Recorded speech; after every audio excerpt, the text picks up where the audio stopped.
Hello everybody, we're going to continue our lesson on section 17C, optimization. And we're going to continue now with a more real life example. This is an economics problem. So X is the number of thousands of units of an item produced. The revenue is given here and the cost of producing the items is given here. So first we need to find a profit function. Remember that profit is always revenue, how much money you made, minus cost, how much money it cost you to make the items. Okay, so my profit function is 4 root x minus 2x squared. I'm going to find the first derivative and second derivative of the profit and find the number of units that should be produced to maximize the profit. So my profit function is 4 root x minus 2x squared. And I think about the domain, that's not part of the question, but the highest possible x, we don't know what the highest possible number of units is, but we definitely know the lowest possible has to be 0. You could not make any profit if you were selling a negative number of items.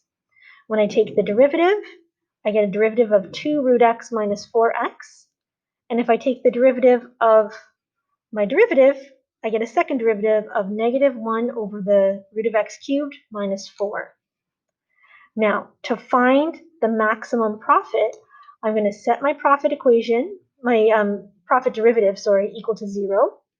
I'm going to solve for x. Okay, a trick here is to multiply everything through by root x.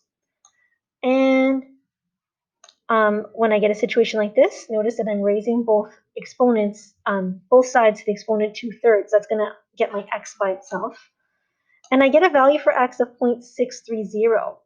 And that seems weird because x is supposed to be the number of items. But remember from the beginning, x is in thousands. So this really means 630 units produced, not 0.63 units. Okay, now we could test the extrema. That was part of our algorithm. After we found the potential max or min, I'm going to plug it into my original equation and find the extrema. But notice that this is the only potential max or min I found. I plug it in and I get 2.38. When I plug in my endpoints, I have 0 and another endpoint I don't know.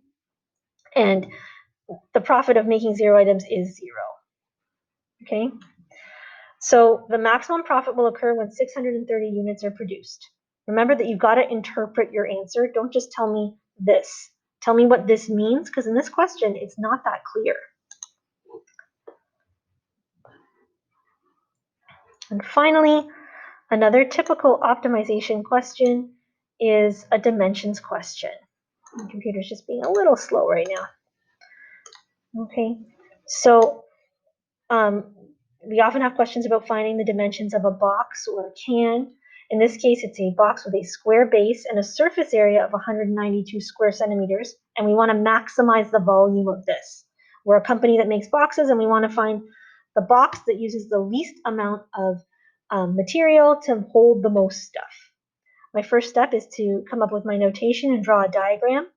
So I drew a diagram of my box, and I see that L is the length of the base, and H is the height, and it has an open top. So we only need to consider 5 sides on this box. Now we are given that the surface area is 192 centimeters squared, and we know that surface area for a box, in this case, the surface area will be 1 bottom, which is L squared, and 4 sides, which are L by H. So we have 4L by H plus L squared equals 192. And we want to maximize the volume, which is length times width times height. But there's too many variables. We don't know that kind of calculus. We can isolate here for H.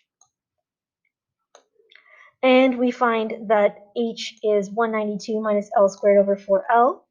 And because it's a square base, we also know that the length and width are equivalent. So I can now replace my volume expression with L squared times this expression for H. And I find, if I simplify a little bit, I get this expression. Now I want to think to myself, what are some possible domain values? The lowest possible length would be 0, and the highest length would happen if H was 0. But it's sort of nonsense. It's not that useful to us. I'm going to take the derivative of this expression, and I'm going to set it equal to 0 and find a value of L that is 8. Okay, so we only have to consider the positive case because L is a measurement. I'm going to evaluate my extreme values and come to my conclusion